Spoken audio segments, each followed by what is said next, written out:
Hello everyone, my name is Wang Zhenyu, and for today's presentation, I watched this film called Contest of the Cathedrals, the Gothic Period, which is made by DW Documentary. This film is about the construction of cathedrals in the Gothic period, and it mainly focused on three cathedrals, which are the Strasbourg Cathedral, the Freiburg Minster, and the Ulm Minster. And for today's presentation, I will be discussing some issues that are related to the film. The first is the indulgence. As the film mentioned, the radiating chapels of the Freiburg Minster were founded by the sale of indulgences. And from history textbooks, we learned that the sale of indulgences is a bad thing. But is it really a bad thing? And how does this sale of indulgence begin? According to the Wikipedia, an indulgence is a way to reduce punishment one has to undergo sins, and one has to perform some action to receive it. Donation is one of the actions to receive an indulgence, and the money raised will be put into charities like the construction of churches, schools, and hospitals. The picture over here is a certification of an indulgence. However, by the late Middle Ages, this indulgence started to be commercialized, and the abuse of this action led to an unrestrainable situation.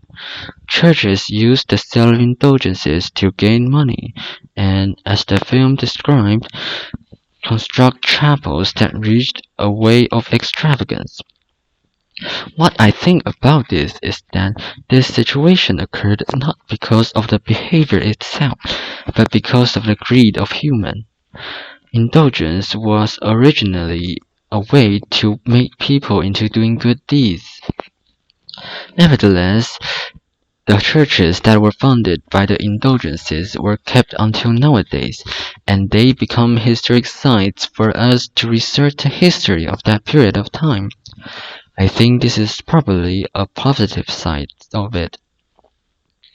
Another issue, as the film mentioned about inheritance and preservation of historic buildings, I think it is a great issue to discuss, especially in Taiwan. In Taiwan, most of the historic buildings were not listed in the register of the historic sites, which means that they are not under the protection of the special law.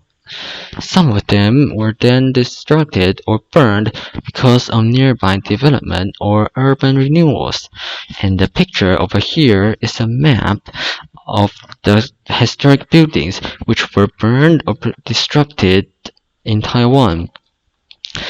Is development more important than preservation, and why couldn't all historic buildings be preserved like the Strasbourg Cathedral or the Ulm Minster? For the first question, actually, I think both of them are important. History of a nation is an important part of its culture, and historic sites provide us opportunities to commemorate the past events and people. As these buildings turn into construction sites, fewer people will be able to remember the history, and eventually the history will be forgotten. On the other side, development provides job opportunities, economic growth, and also enhances the international competitiveness of Taiwan. I think development and preservation shouldn't be like black and white, and we should find a balance between both sides. But how to find a balance between them? Relocation might be a solution to the problem. After some researches, I found that there are still a lot of problems to it, like the damage to the buildings during the relocation, or the wrong interpretation of history because of the wrong location. The picture over here is a gate in Tainan called Xiaoximen, which means the West Gate in English.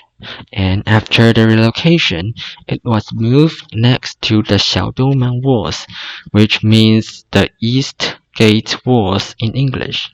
Some might then interpret this gate as the East Gate, but it was actually the West Gate.